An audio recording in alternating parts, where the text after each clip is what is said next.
રાજા જાતના વાંચ્યા છે અને એમના સુકનન ઓર્યા ને તો આપણા ખેતરમાં ધને ના ઉગે. બાપા એ તો રાજા કહે એવું ના બોલાય. કદાચ કાલ ઉઠીને તમે વાંચ્યા હોત તો શું થાય? એ તો પછી મારા સુકન વાત થાય ને ભાઈ. એવું પણ મારે તો બે છોકરા. હા એ તાર તો બે છોકરા. આપણે ઘરે જા તો આવી જશે આપણે ઉભા રહી. હે પ્રધાનજી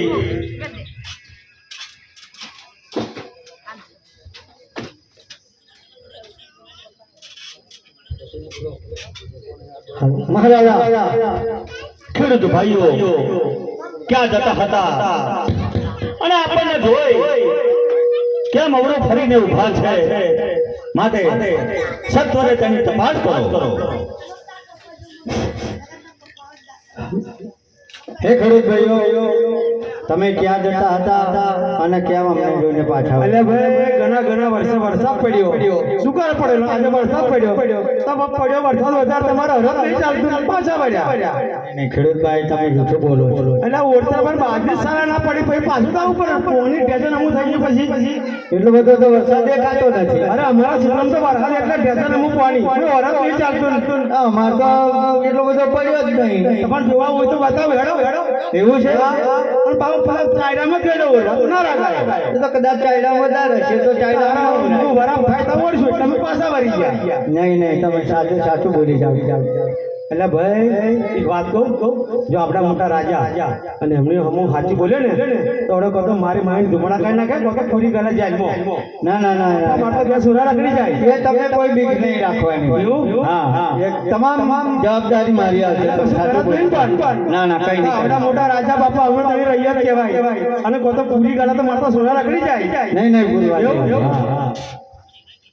એ અજમેર રાજાને મારા રામ રામ. ખેડૂત ભાઈ તમને પણ મારા રામ રામ. અમે મહારાજ એક નોંચક મોડે થોડીક વાત કહો પણ તમને ખોટું તો નહીં લાગે ને? નહીં ખેડૂત ભાઈ તમે તમારા હૃદયની વાત મને નિસંકોચપણે કરી શકો છો. મહારાજ અમે અમારા ખેતરમાં ધન ઉરવા જતા હતા, બરાબર. પણ આપણી ગામની પ્રજા તમને મેનો માણસ છે. અજમેર રાજા વાજ્યા છે અને વાજ્યાના પણ મુખડા કોઈ જોતું નહીં અને વાજ્યાના સુકન લઈ ખેતરમાં ધન વાવીએ ને તો ધને ના ઉગે. એટલે અમે પાછા વળી ગયા. ખેડૂત ભાઈ તમે મને વાજીઓ કહો છો કઈ રીતે? કેમ કે મારે ત્રણ દીકરીઓ છે, એક લાશા, બીજી લક્ષ્મી અને ત્રીજી સગુણા. તો ખેડૂત ભાઈ મારે ત્રણ દીકરીઓ હોવા છતાં તમે મને વાજીઓ કઈ રીતે કહો અરે છો? મહારાજ, દીકરી તો આજે પરણાવો ને કાલે સાસરે વહી જાય. જો આપણા નગરમાં કોનો લુગડો લંગડો દીકરો હોય ને તો આપણી રાત ગાદી સંભાળે ને તો આપણી ગાદી તારો વાગે. ખેડૂત ભાઈ તમારી કઈ વાત મને પણ સત્ય લાગે છે.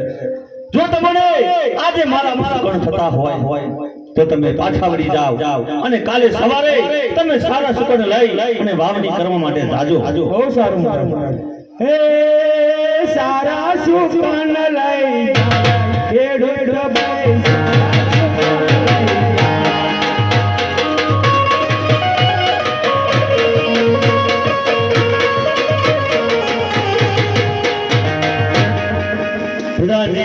મહારાજા આપ આટલે સુધી આવ્યા અને આટલું જાણકારી મળ્યું તો ચાલો નગરમાં આપણે આગળ નગર જતા જોવા માટે નીકળીએ. સાચી વાત છે.